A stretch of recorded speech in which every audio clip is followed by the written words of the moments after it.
श्रीमद् भगवद गीता अध्याय 2। हमने 71वें श्लोक का विस्तार से चिंतन किया, जिसमें भगवान ने हमें ये बात बतलाई कि शांति को प्राप्त नहीं करना है, बल्कि शांति हमारा स्वभाव है और हमको नित्य प्राप्त है, लेकिन उसका अनुभव क्यों नहीं हो पा रहा है। तो उसमें सबसे मूलभूत चीज़ होती है अहंकार। अहंकार एक ऐसा पर्दा है जो परमात्मा से, जो कि शांति स्वरूप हैं, उनसे हमको अलग कर देता है। इसलिए कबीर साहब ने अपने एक दोहे में कहा भी, प्रेम गली अति साकरी जामे दो न समाए, जब मैं था तब हरि नहीं, हरि मिले मैं ना आए। ये जो मैं है यही अहंकार कहलाता है। लेकिन सारे व्यवहारों के लिए मैं शब्द का प्रयोग तो करना होता है, तो ये जानना चाहिए ये व्यवहार के लिए है। ये अपने आप को उस सीमित चेतना से तादात्म्य कर लेना, अर्थात देह से जोड़ लेना, व्यक्तित्व से जोड़ लेना, इसी को अज्ञान बोलते हैं, इसी को अहंकार बोलते हैं। क्योंकि हम वास्तव में जो हैं वो नहीं जानना, और जो हम नहीं हैं अपने को वो मानना, इसी का नाम मोह है, इसी का नाम अज्ञान है। और अज्ञान का ही जो मूलभूत स्वरूप है वो है अहंकार। तो अपन क्या है? हम हैं सच्चित आनंद स्वरूप आत्मा। लेकिन भूल से अपने को क्या मान बैठे हैं? भूल से अपने को मान बैठे हैं शरीर। तो शरीर मानने के कारण क्या हुआ कि समस्याएं खड़ी हो गई। हमको शरीर को लेकर चिंताएं खड़ी हो गई, भय खड़ा हो गया, असुरक्षा खड़ी हो गई। और केवल अपने शरीर को लेकर के नहीं, शरीर से संबंधित जितने वो सब भी हमारे लिए एक समस्या बन गए। तो कई लोग बोलते हैं भगवान ने दुनिया क्यों बनाई, है ना। प्रॉब्लम भगवान की दुनिया बनाने में नहीं है। इतनी बड़ी दुनिया है, इतनी सारी चीज़ें हैं, उनसे आपको कुछ फ़र्क नहीं पड़ता। लेकिन अपने शरीर को लेकर के ही आपको फ़र्क पड़ता है, अथवा शरीर के साथ जिसका आपने संबंध मान लिया है कि ये मेरा है, उसके लिए आपको चिंता करनी पड़ती है।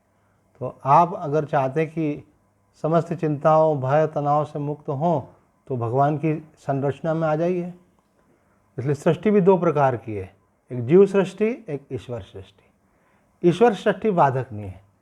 भगवान ने बनाया पेड़, भगवान ने बनाया पहाड़, भगवान ने बनाया जीव जंतु, मनुष्य, सब कुछ बढ़िया है। प्रकृति अपना काम कर रही है, सब नेचर अपने ढंग से चल रहा है। लेकिन उस ईश्वर की सृष्टि में एक सृष्टि हमने बना ली, है ना। वो कौन सी सृष्टि? कि भगवान ने तो शरीर बनाया था, फिर हमने क्या किया? बेईमानी करके भगवान के बनाए हुए शरीर को बोला ये मैं हूँ, है ना। ये आप नहीं हो, भगवान का शरीर है ये। तो गलती यहाँ से शुरू हुई। और फिर क्या ये जो गलती बहुत सारे लोग करते हैं ना, उसको करने में थोड़ा सा संकोच नहीं रहता, आसानी से कर लेता है। तो दुनिया में सभी लोग ऐसा मान के चल रहे हैं कि भाई मैं पैदा हुआ हूँ, मेरी इतनी उम्र है, मैं अमुक का बेटा हूँ, बेटी हूँ, तो हम भी ऐसा मानने लग जाते हैं। तो संत महात्मा मिलते हैं, ज्ञानी मिलते हैं, तब हमको बतलाते हैं ये बात कि ये जो आप मान रहे हो ये गलती की शुरुआत है, यहाँ से शुरुआत हुई है और बाकी सब इसका विस्तार है। तो हमारे गुरुजी कहते हैं कि समस्या की जड़ ये है कि आपको ये लगता है कि मैं पैदा हो गया हूँ।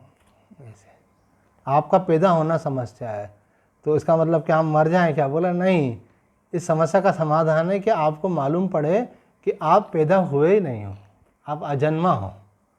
इस शरीर के जन्म के पहले भी थे, आप एक शुद्ध चेतना हो। देखो, शरीर का भान रात्रि को नहीं रहता है। रमन महर्षि जी कहते हैं जब व्यक्ति रात्रि को सो जाता है तो उसको शरीर का भान नहीं रहता है।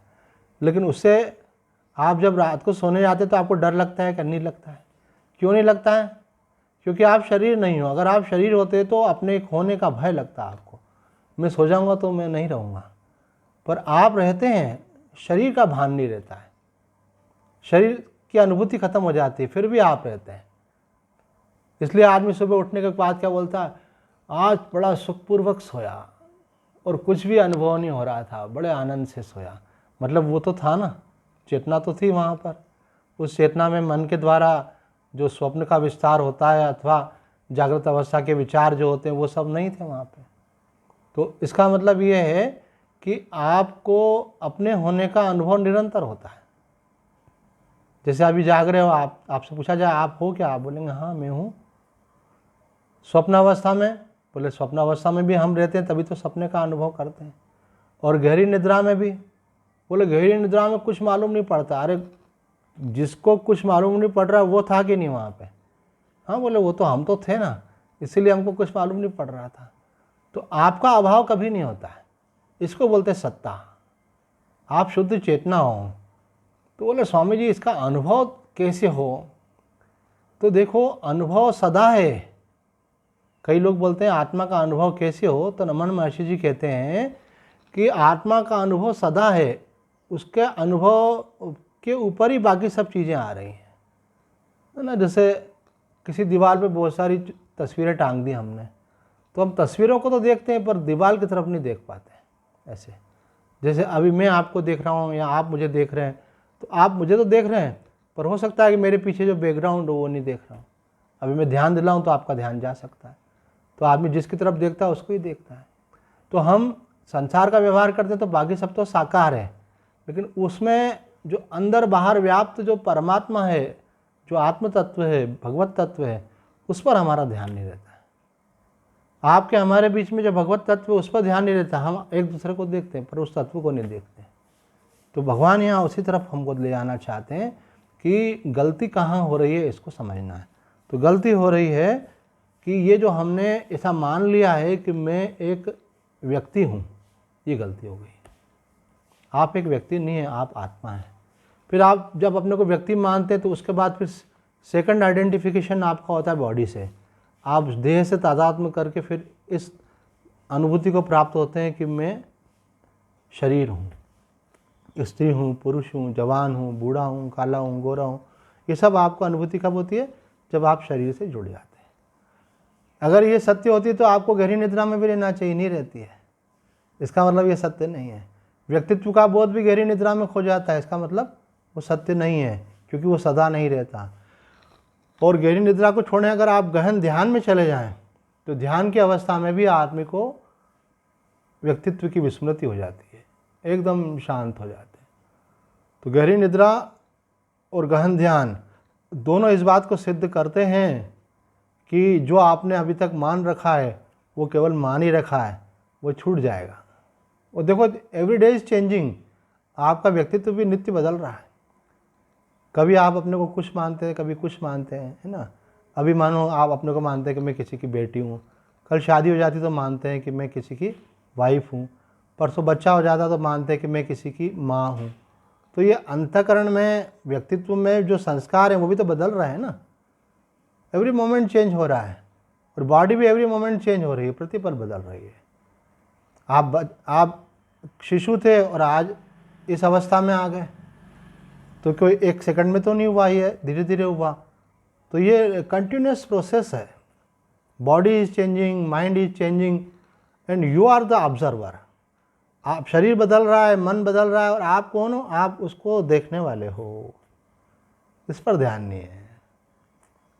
पीली कोटि चित्रकूट वाले अखंडानंद जी महाराज के कुछ ऐसे परम वाक्य थे जो बोझ जगाने वाले। उनमें एक वाक्य उनका था, देखो देखो देखने वाले को देखो। तो शरीर को जो देख रहा है, मन को जो देख रहा है, वो कोई और है, उसको हम नहीं देखते। हम शरीर को देखते हैं, मन को देखते हैं। और देखना भी दो तरह से होता है, एक साक्षी होकर के देखना और एक होता है तादात्म्य पूर्वक देखना, जुड़ करके देखना, है ना। एक देवी कोई रसगुल्ला खा रही थी, तो उनके पतिदेव उनको रसगुल्ला खिला रहे थे, बोले जन्मदिन मुबारक हो, लो खाओ। तो उनका देवर सामने बैठा था, तो रसगुल्ला खिला रहे थे वो अपनी पत्नी को, मतलब वो जो व्यक्ति बैठा था उसकी भाभी थी वो।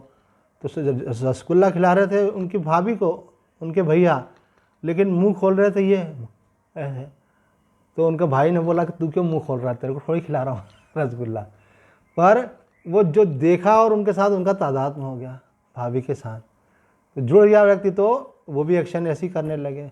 तो तादात्म्य होने से फिर वैसी ही हमको अनुभूति होने लगती है। बीमार होता है शरीर और हमको लगता है हम बीमार हो गए। चिंतित होता है मन और हम बोलते हैं मैं बहुत परेशान हूँ, चिंता होती मन को। और मन की चिंता भी इसलिए सस्टेंड होती है, ये बनी इसलिए रहती है क्योंकि उसको हमारी सत्ता प्राप्त हो जाती है। ये सब जड़ है, वैसे नहीं तो हमारी चेतना से चेतित होकर के कर्म कर रहे हैं। तो मन में जो चीज़ टिकती है ना, वो टिकती भी इसलिए है कि उसको हमारा सपोर्ट है। सब अल्टीमेट पावर तो हम ही हैं, भगवत शक्ति तो हमारे अंदर ही चेतना के रूप में है, वही भगवान है, आत्मा के रूप में परमात्मा है। लेकिन जब वो मन से जुड़ती है तो मन को शक्ति दे देती है, फिर वो जो थॉट है होल्ड हो जाता है, वहाँ पे टिक जाता है। तो ऐसा नहीं तो आएगा और चला जाएगा, जैसे हवा आती है और चली जाती है, रुकती नहीं है।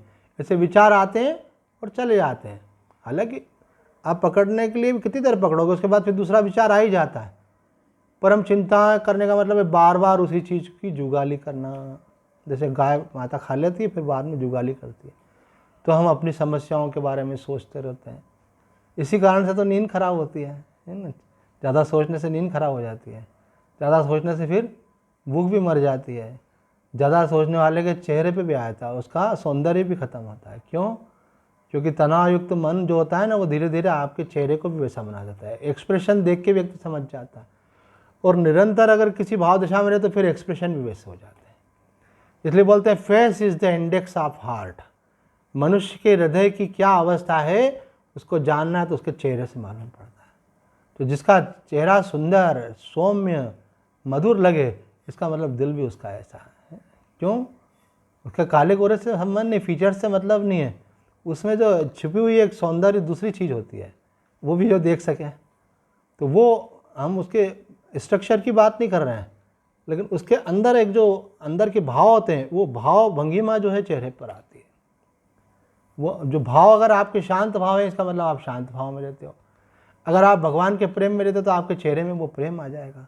मैंने लोगों के चेहरे बदलते हुए देखे हैं, भक्ति कर रहे हैं, बहुत भाव में आगे, धीरे धीरे लगातार भाव में रहने लगे, उनका चेहरा ही ऐसा बदल गया, बिल्कुल स्पष्ट दिखता, अरे ये तो बिल्कुल चेहरा बदल गया, ये तो कोई बड़े भगवत प्रेमी व्यक्ति हैं। कोई बड़े शांत हो जाते हैं, निर्लिप्त हो जाते हैं, तो वो ज्ञान मार्ग वाले बिल्कुल निर्लिप्त रहते हैं। कोई सेवा वाले रहते हैं तो ऐसा लगता है जैसे बड़े विनम्र हैं, हर समय हाथ जोड़ खड़े, बताइए मेरे लायक क्या सेवा, ऐसे। तो साधक जो है उसको एक बात समझना है कि व्यक्तित्व से तादात्म्य नहीं करना है और सजग रहना है। ये व्यक्तित्व से तादात्म्य का नाम ही अहंकार है, ये सूक्ष्म अहंकार है। यही विस्तार को प्राप्त होकर के शरीर से तादात्म्य करता है। ये भी सूक्ष्म अहंकार ही है, अपने को एक मनुष्य मानना। किसी को बोले कि आप कौन हो, बोले मैं मनुष्य हूँ, तो बोलेगा इसमें अहंकार की क्या बात है, मनुष्य तो मैं हूँ ही। बोले आप जो वो सोच रहे हो ना हूँ ही, वो वास्तव में हूँ ही नहीं है, वो माना हुआ है। आप आत्मा हो, ये शरीर तो मिला है और छूट जाएगा। व्यक्तित्व तो आज जैसा है कल बदल जाएगा। वो उससे भी तादात्म्य तभी तक है जब तक अपन अज्ञान में है। जब अज्ञान खत्म हुआ, तादात्म्य खत्म हुआ, तो फिर व्यक्तित्व भी एक ऐसी प्रोसेस है जैसे पंखा चलाया तब तक चलता रहता है जब तक उसमें मोमेंट ऑफ इनर्शिया काम कर रहा है। वो जो बिजली ने उसको धक्का दे दिया उतनी देर तक, बाद में स्विच ऑफ कर दिया है तो वो धीरे धीरे बंद हो जाता है। तो प्रारब्ध के कारण व्यक्तित्व सक्रिय रहता है। जब प्रारब्ध पूरा होगा तो उसके बाद में ये व्यक्तित्व आत्मा में स्वतः लीन हो जाएगा। तो जीवन मुक्ति विधेय मुक्ति में बदल जाती है। जीवन मुक्ति किसे कहते हैं? आपने जीते जी ये जान लिया कि मैं व्यक्ति नहीं हूँ, मैं एक शुद्ध चेतना हूँ, आत्मा हूँ। और विधेय मुक्ति किसे कहते हैं? विधेय मुक्ति इसे कहते हैं कि आपने जो ये जान लिया कि मैं आत्मा हूँ, अब उस आत्मा में उस व्यक्तित्व का भी विलय हो गया। व्यक्तित्व कब तक था? व्यवहार के लिए व्यक्तित्व रहता है, उसमें संस्कार होते हैं। व्यवहार पूरा हुआ, प्रारब्ध पूरा हुआ, शरीर की जो निर्धारित आयु थी वो पूरी हुई, तो वो विलीन हो जाता था। हम बोलते हैं महात्मा जी ब्रह्मलीन हो गए। ऐसे लिख तो कोई भी सकता है, पर जो होता वही होता है ना। जिसको ब्रह्म का बोध होता है, मैं ब्रह्म हूँ जीते जी, उसको शरीर छूटने के बाद में भी ये बोध होता है कि मैं वही हूँ। उसको कहीं आना जाना नहीं होता। रमन महर्षि जी का स्वास्थ्य काफ़ी खराब था। तो रमन महर्षि जी तो आत्मा थे, तो आत्मा का तो कोई स्वास्थ्य होता नहीं है। पर हम जब रमन महर्षि जी बोलते हैं तो हमारा ध्यान आत्मा से हट करके उनके शरीर की तरफ चला जाता है, उनके व्यक्तित्व की तरफ चला जाता है। तो एक महिला आकर के कहने लगी कि अरे आप चले जाओगे तो हमारा कोई नहीं रहेगा।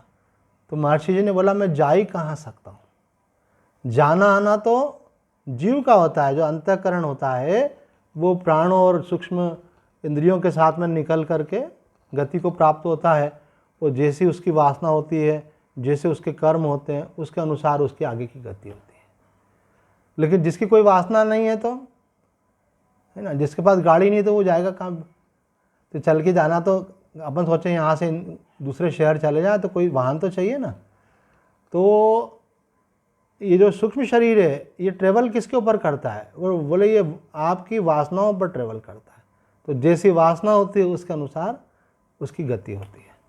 तो यहाँ बतला रहे हैं कि भगवान की जिसने अहंकार का त्याग कर दिया, निरहंकार स शांतिम अधिगच्छति, उसको शांति की प्राप्ति होती है, अर्थात जो नित्य प्राप्त शांति है उसका उसको अनुभव होता है। अब भगवान बोल रहे यह जो इस अवस्था है, कामना, स्पृहा, ममता, ये तो ऊपर है, मूल में अहंकार है। तो ये अहंकार का सीधा निर्मूल नहीं कर सके तो वही कारण क्या है? बोले कामनाओं को पकड़ रखा है इसलिए अहंकार है। स्पृहा के कारण अहंकार है कि हम चाहते हैं कि हमारी आवश्यकताएं पूर्ति होना रहना चाहिए। ममता के कारण अहंकार है, बोले मुझे क्या, मैं तो मरने को तैयार हूँ, पर मेरे इनका क्या होगा। जिसमें मोह होता है उनके लिए बोलता है इनका क्या होगा। बोले मुझे मरने में कोई दिक्कत नहीं। हमारे एक मित्र है साधक, उनको भी एक बार सपना आया ऐसा कि उनका सपने में देखा उन्होंने कि मेरी मृत्यु हो रही है। तो जो उनको लेने के लिए आया उनसे कहा कि मुझे मरने में कोई आपत्ति नहीं है, मैं तो मरने को तैयार हूँ, मैं चलने को तैयार हूँ, लेकिन थोड़ा रुक जाओ, मेरे बच्चों का क्या होगा, है ना। तो आदमी का जहाँ मोह होता है फिर वो उभर करके आता है। तो भगवान कह रहे हैं यहाँ पर कि अगर आपने इन चीज़ों को थोड़ा ढीला कर दिया ना तो फिर अहंकार को छोड़ना सरल हो जाता है, और अहंकार को छोड़ दिया तो बाकी सब अपने आप ही छूट जाते हैं।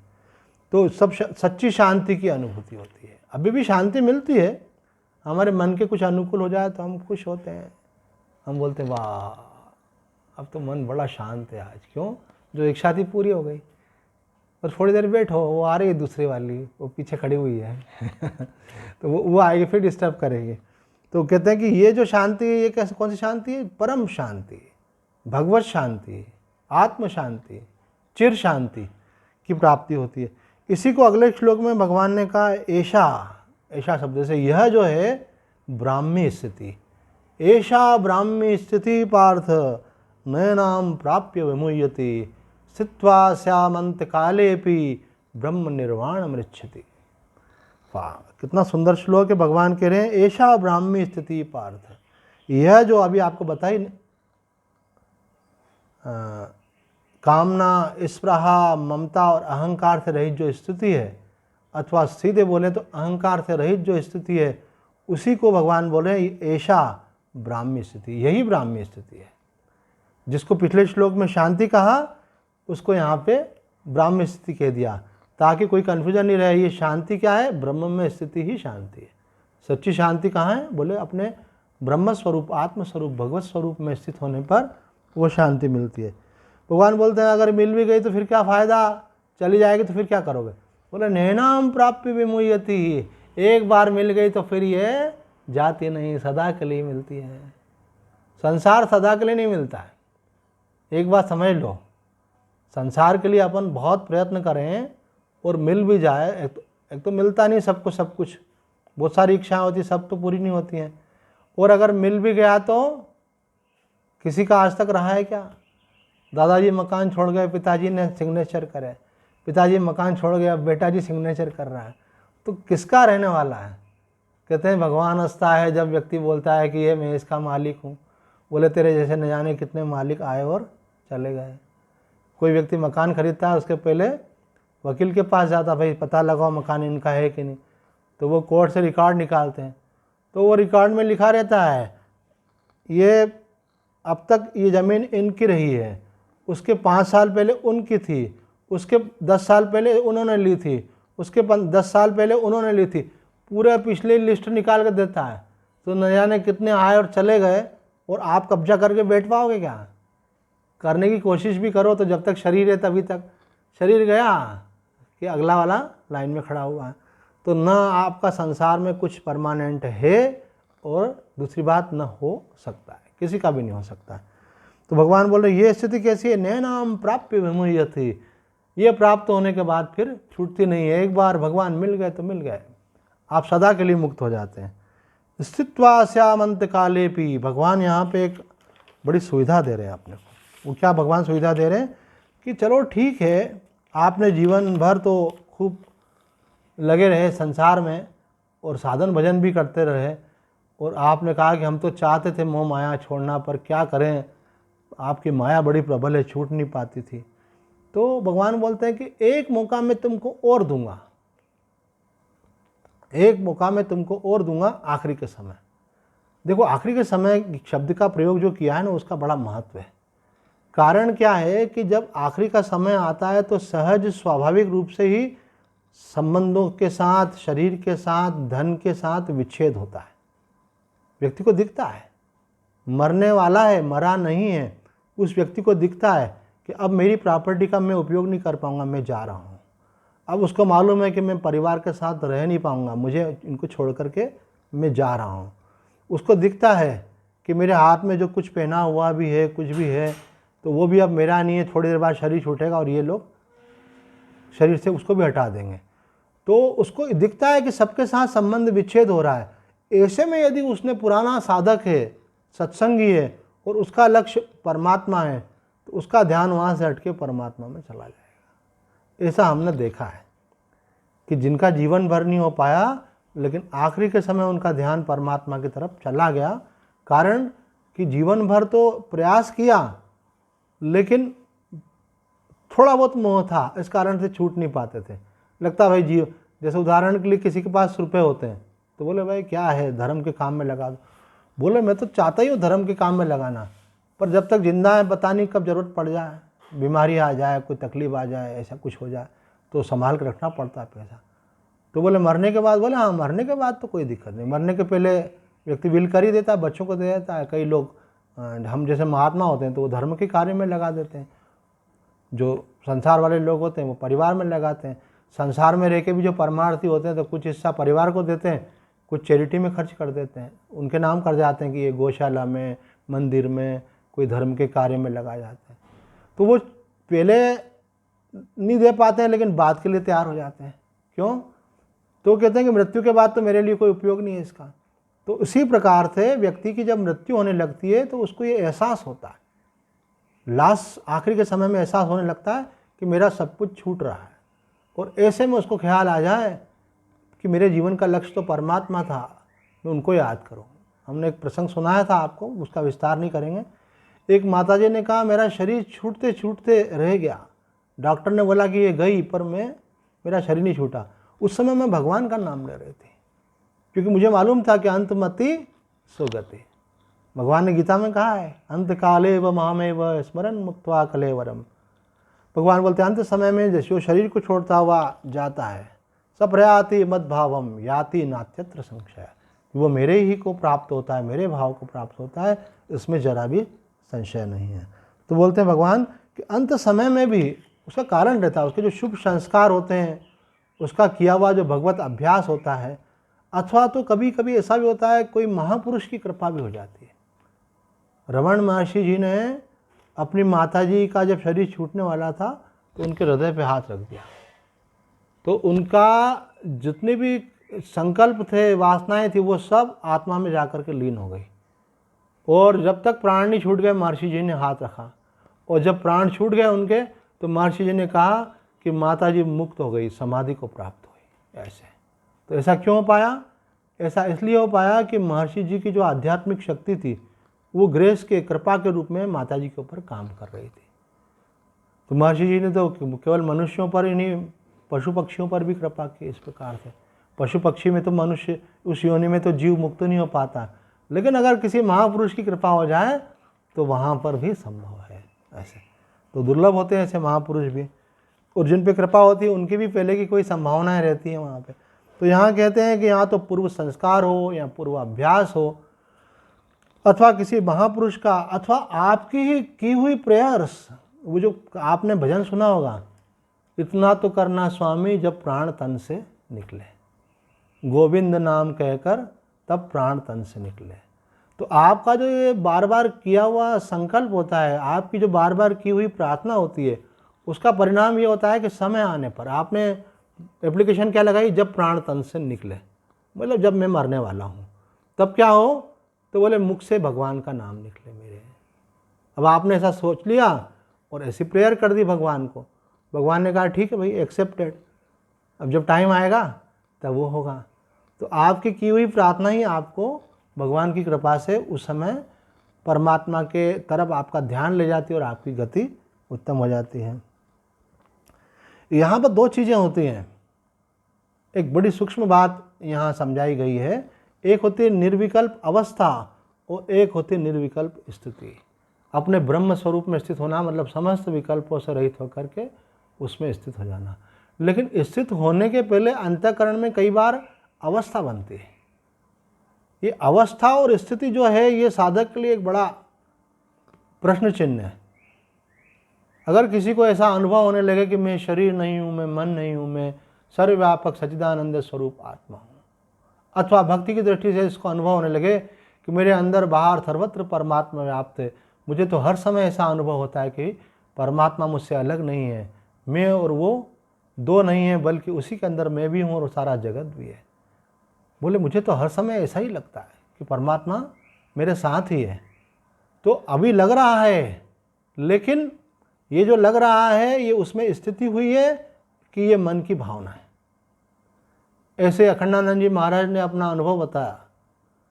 बड़े विद्वान थे, बड़े ज्ञानी थे और बड़े शास्त्रों के अर्थ करते थे, कथा भी करते थे। पर एक विरक्त महात्मा थे, उनकी इच्छा हुई कि इनको हम कथा सुनाएं, भागवत कथा। तो उन्होंने कहा भाई हम जो है कहानी किससे नहीं सुनते, हम तो केवल तत्व ज्ञान की भगवान का जो तात्विक स्वरूप है उसका चिंतन, उसी की चर्चा में हम रहते हैं। उन्होंने कहा महाराज जी मुझे एक अवसर दे, आप, हो सकता है कि मैं आपके अनुरूप सुना सकूं। उन्होंने बड़ी उसकी तात्विक व्याख्या की भागवत की, और जब पूर्ण हुई तो महाराज जी बड़े प्रसन्न हुए। इंटरप्रिटेशन उनका था शुद्ध आध्यात्मिक, तो वो व्याख्या सुनकर के बड़े प्रसन्न हुए। उन्होंने कहा हम तुमसे प्रसन्न हैं, हम तुमको इनाम देंगे। तो वो सोचने लगे ये महाराज जी तो अवधूत हैं, कुछ रखते नहीं है अपने पास में, कोई सामान नहीं रखते, कुटिया में रहते हैं ये, तो ये क्या इनाम में देना चाहते हैं। तो बोले अच्छी बात है। उनको अंदर ले गए, अंदर ले जा करके उन्होंने गले लगाया। तो जब गले लगाया और गले लगा करके बोला कि आज से ये निश्चय कर लो कि तुम जन्मने मरने वाले नहीं हो। जन्मता मरता कौन है? शरीर। और आज से ये निश्चय कर लो कि तुम आने जाने वाले नहीं हो। आता जाता कौन है? इस शरीर में जो सूक्ष्म शरीर होता है वो इस शरीर में से मृत्यु के समय निकल जाता है, फिर दूसरे शरीर में वो आता है। तो ये आना जाना, इसको बोलते हैं आवागमन, आना जाना जीव का चल रहा है। नया नहीं कितने जन्म आपके निकल गए ऐसे, बार बार आपका शरीर जन्मा है और शरीर के अंदर आपके सूक्ष्म शरीर आया है। तो उन्होंने क्या कहा कि तुम आने जाने वाले नहीं हो, तुम न आने जाने वाले हो न जन्मने मरने वाले हो, तुम शुद्ध सच्चिदानंद स्वरूप आत्मा हो। तो जैसे उन्होंने ऐसा बोला, स्वामी जी की स्थिति ऐसी हो गई कि उनको ऐसा अनुभव होने लगा कि मैं शरीर नहीं हूँ, वो मैं व्यक्तित्व नहीं हूँ और मैं शुद्ध चेतना हूँ। क्योंकि उनकी साधना थी और महाराज जी की कृपा थी। तो जो काम अंतकाल वाला था वो अंतकाल में नहीं, पहले ही हो गया। कई लोगों का तो अंतकाल, प्रसंग तो अंतकाल का है, पर महाराज जी की कृपा से उस समय उनको अनुभव हो गया। अब अवस्था और स्थिति का वर्णन करते हुए ये दृष्टांत दे रहे हैं।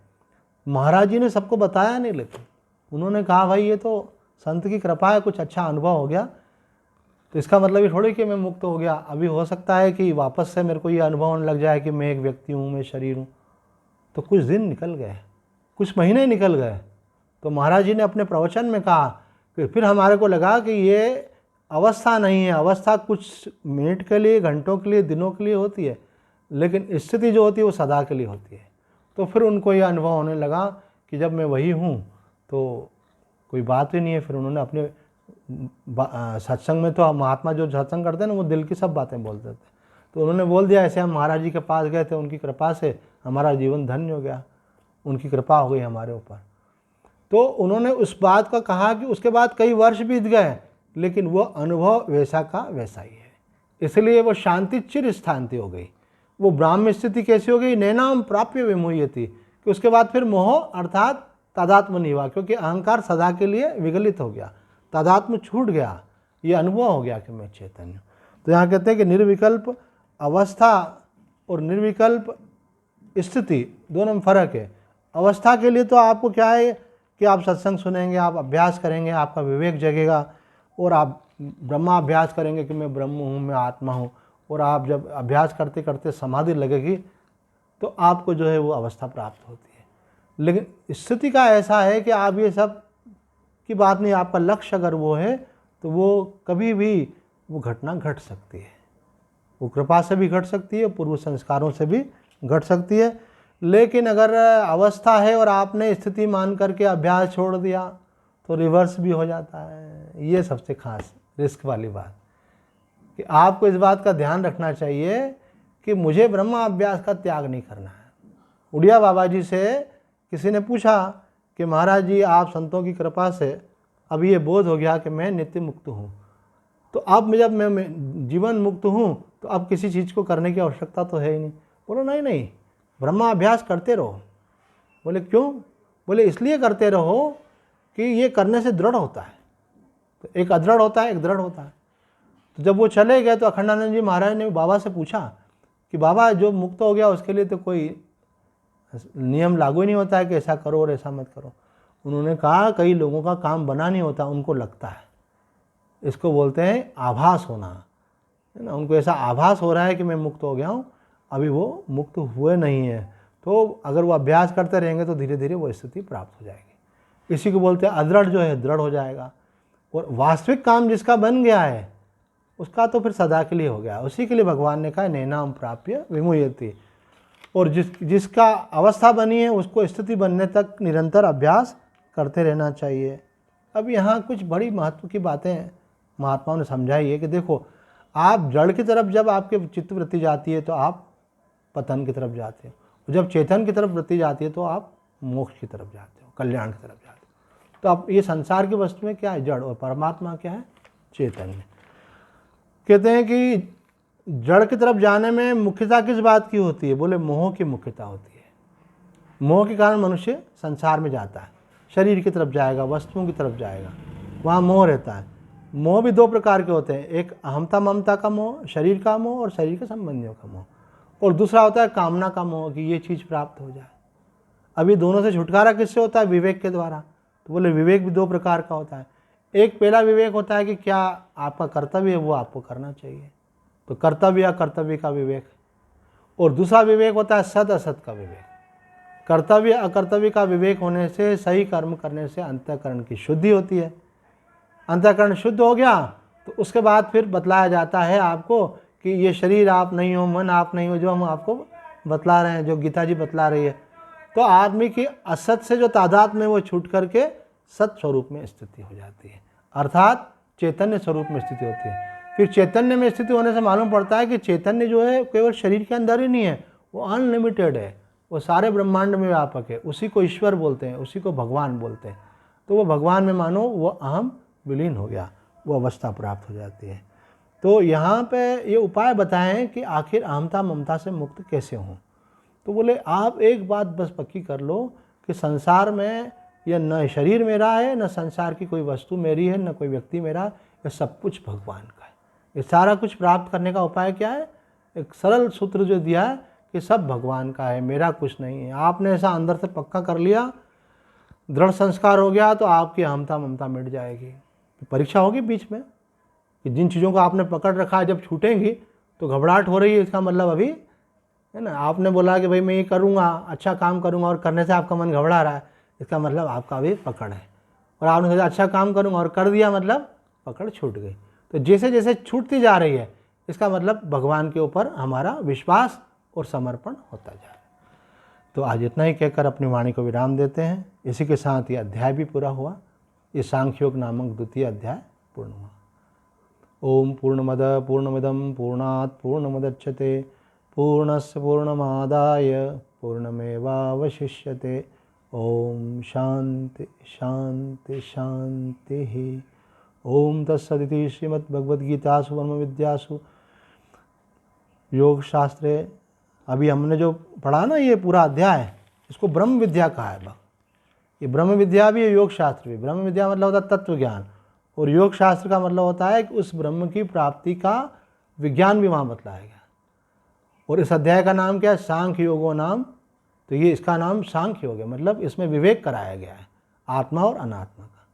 तो ये अध्याय यहाँ आज पूर्ण होता है। कल से हम तृतीय अध्याय लेंगे।